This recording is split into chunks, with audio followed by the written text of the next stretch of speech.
Guys উপরের ছবিগুলোতে আপনারা কি দেখতে পাচ্ছেন?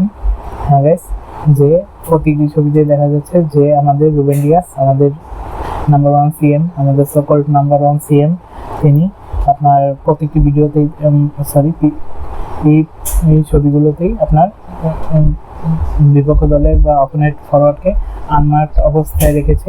তো গাইস আপনারা কি মনে করেন আমার মতন যে রুবেন ডিয়াস একজন বিগ ম্যাচ ফ্লপ সিবি বা একজন ওভাররেটেড সিএম? হ্যাঁ গাইস, আমি মনে করি, কারণ আপনার দেখুন যে আপনি ম্যান সিটির খেলাগুলো দেখুন যে ম্যান সিটি একটি বড় দল। এখানে যে ম্যান সিটি যে আপনার ওভার যে একটি ধরনের পলিশড আপনার যে একটি ফরওয়ার্ড লাইন রয়েছে, এর সামনে আসলে একজন ডিফেন্ডারের খারাপ পারফরমেন্স আপনার লেগে যেতেই পারে, কিন্তু যখন এটি পর্তুগালের মতন একটি আনম্যাচড মিডফিল্ড দলে এসে পড়বে তখন কিন্তু আপনার সবকিছু হিসেব বা পাশার দাম পাল্টে যাবে।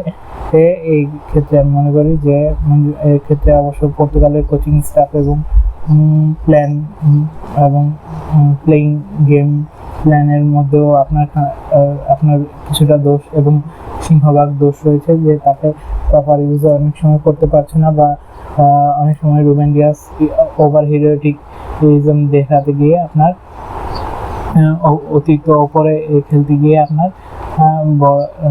বিপরীত দলের আপনার অপোনেন্ট দলের আপনার যে স্ট্রাইকার বা ফরওয়ার্ডদের এখন বা কাউন্টার অ্যাটাকের সময় আপনার আনমার্কড অবস্থায় করে রেখেছে। তো গাইস, এটি আসলে পর্তুগালের জন্য একটি আসলে বিস্ফোরা হিসেবে দাঁড়িয়েছে আমি মনে করি। তো এটির প্রমাণ আপনারা হয়তো রেগে যাবেন যারা আপনার অন্ধভাবে পর্তুগালের সমর্থক করেন, যদিও রোনালদোকে দিয়ে আসলে পর্তুগালের সমর্থক। এর আগে পর্তুগালকে কয়েকজনই চিনত, কারণ তাদের অ্যাভারেজ র্যাঙ্কিং ছিল 30 থেকে 40-এর মাঝে। তো যদিও ডেকো লুইস ফিগোর মাঝে প্রথম পরিচিত হয়েছে। তো গাইস আপনাদের